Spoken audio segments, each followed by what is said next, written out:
kasiya-siya sa Diyos.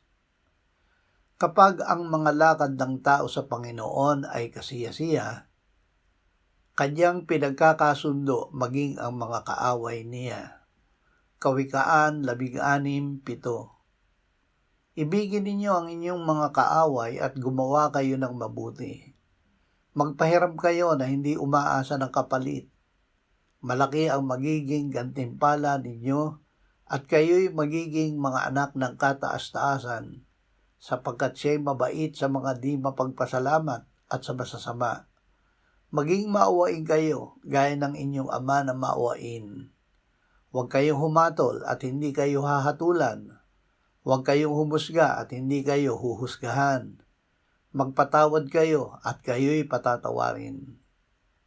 Ama, pag-alabin mo ang iyong pag-ibig na ibinuhos mo sa aming puso sa pamamagitan ng Espiritu Santo na ibinigay mo sa amin.